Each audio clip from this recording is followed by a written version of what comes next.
अस्सलाम वालेकुम, this is Dania Khan. Welcome to my channel. National institute of banking and finance ने जो पीपीसीबीएल है, Punjab provincial cooperative bank limited, उनके लिए एडमिट कार्ड इशू कर दिए गए हैं। आज ही 23 जनवरी को ही ये इशू किए गए हैं। जो कैंडिडेट्स हैं उनको ईमेल पे उनके कार्ड इशू किए गए हैं।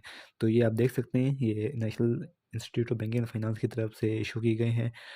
ये इनका नंबर है, आज की डेट है। रोल नंबर आपका होगा, name, father name, CNIC, mobile number, centre.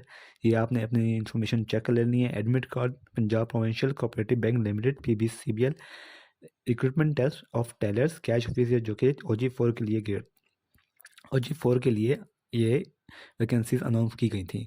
Role number आपका दिया है, टेस्ट डे और टेस्ट डेट बताई गई है, टेस्ट टाइम बताया होगा और आपका टेस्ट वेन्यू के आपका सेंटर कौन सा है। इसमें एक और चीज़ जो इम्पोर्टेंट है, इंस्ट्रक्शंस हैं वो आप लाजमी देख लें। एक तो आपने जो एलिजिबिलिटी है जो कि रिटर्न टेस्ट में होगी, जो एलिजिबिलिटी आपकी पे होने की रिटर्न टेस्ट में, वो आपकी फुलफिल होनी चाहिए एज़ पर जो एडवर्टीजमेंट इशू की गई है। जो टेलर ऑफिसर की क्या OG4 ग्रेड के लिए एडवर्टीजमेंट आई थी, उसमें जो एलिजिबिलिटी मेंशन है, अगर आपकी वो एलिजिबिलिटी नहीं होती, फॉर एग्जांपल आप टेस्ट पास कर लेते हैं, तब भी आपको डिस्क्वालीफाई कर देंगे। ये मैं आपको एलिजिबिलिटी दोबारा दिखा देता हूँ कि ऐड में क्या है। दूसरा, आपने अपना CNIC और एडमिट कार्ड लाजमी लेके जाना है। कोई कैलकुलेटर अलाउड नहीं होता, ना अगर आपके पास कोई वॉच है कैलकुलेट करने वाली तो वो भी अलाउड नहीं होती, ना लेके जाइएगा। आपको मोबाइल फ़ोन या कोई भी इलेक्ट्रॉनिक गैजेट्स ले जाने की ज़रूरत नहीं है, लेकिन वहाँ पे सेंटर बने होते हैं, वो आपसे कलेक्शन कर लेते हैं, वो थोड़ी सी आपसे चार्ज करते हैं और आपका बैग जो भी है आपका, मतलब मोबाइल वगैरह, वो वहाँ पे रख लेंगे। ये भी लिख बताया हुआ है कि आपने 60 मिनट्स पहले पहुंचना है। 30 मिनट्स आपने जो सेंड टेस्ट टाइम है, आपने वहाँ बैठ जाना है। ब्लू और ब्लैक में से ये होता है कि रिकमेंडेड यही है कि ब्लैक पेन, जो बॉल पेन है, वो यूज़ करें फॉर द MCQs, क्योंकि आपने MCQs फिल करने हैं।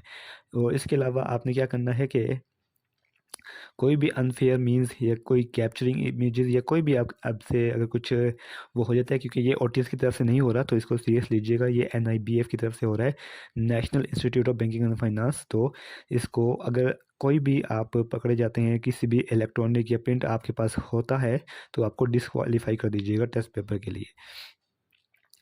और in case you do not meet eligibility criteria mention in the advertisement, अब यहाँ पे इन्होंने रेड लाइन से ये लिखा हुआ है, तो इसका मतलब है ये सीरियस लाइन है कि अगर आपकी जो एलिजिबिलिटी है वो मैच नहीं होती जो कि एडवर्टीजमेंट में मेंशन थी, you will be deemed in eligible even you qualify the written test, तो आप इन एलिजिबल हो जाएंगे अगर आप अपना जो रिटन टेस्ट है वो पास कर लेते हैं।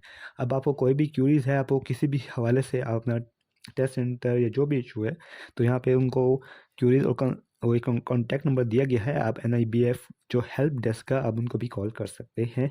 और ये इशू किया गया DGM कंडक्ट डिवीजन की तरफ से। तो अब मैं आपको एडवर्टीजमेंट दिखा देता हूँ। एडवर्टीजमेंट में क्या है, एडवर्टीजमेंट ये थी एडवर्टीजमेंट जो कि आई थी 31 दिसंबर 2025, लास्ट डेट थी अप्लाई करने की। सबसे पहले आप क्वालिफिकेशन देख लें। क्वालिफिकेशन में मेंशन है at least 14 year of education from HEC recognised, या किसी भी फॉरेन इंस्टीट्यूशन से 14 ईयर एजुकेशन। उसके अलावा एक्सपीरियंस रिक्वायर्ड नहीं है। एज लिमिट आपकी 30 होनी चाहिए, इससे ज़्यादा होगी आपकी, एक दिन भी ज़्यादा होगी तो आप डिस्क्वालीफाई कर जाएंगे इवन कि आप टेस्ट पास कर लेते हैं।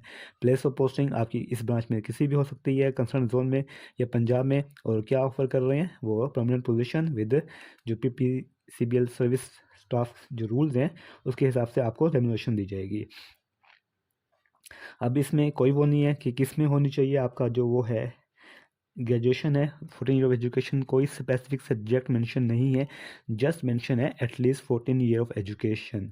तो आपने जिसकी 14 ईयर ऑफ एजुकेशन है, एक्सपीरियंस ना भी हो कोई नहीं, आपकी एज 30 ईयर होनी चाहिए, तो आप क्वालिफाई कर जाएंगे। अगर आप रिटन टेस्ट को वो कर लेते हैं तो आप इंटरव्यू के लिए क्वालिफाई कर जाएंगे।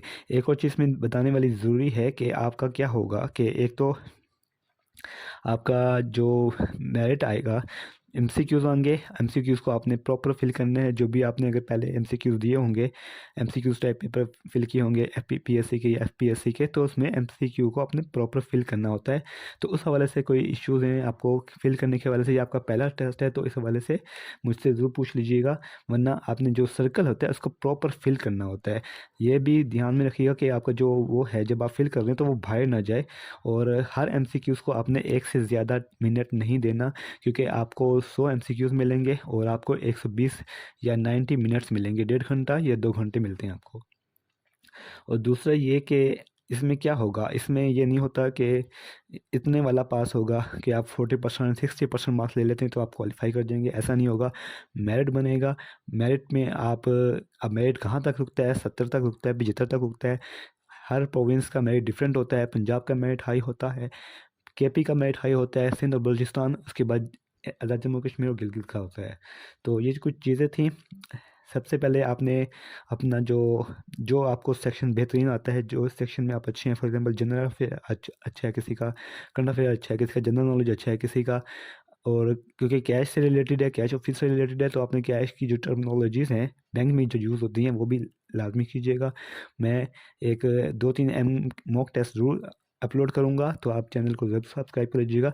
मॉक टेस्ट से आपको ये आइडिया हो जाएगा कि जो पेपर पैटर्न है वो कैसा है, और किस टाइप का टेस्ट आएगा, और कौन कौन से एमसीक्यूज आ सकते हैं। तो वो मॉक टेस्ट भी है, मैं कल से इंशाल्लाह ज़रूर अपलोड करूँगा। यकम को आपका टेस्ट है, तो 31 तक ये मैं आपको ज़रूर अपलोड करता रहूँगा। चैनल को ज़रूर सब्सक्राइब कर लीजिएगा। दुआ में याद रखिएगा। थैंक यू, अल्लाह हाफ़िज़।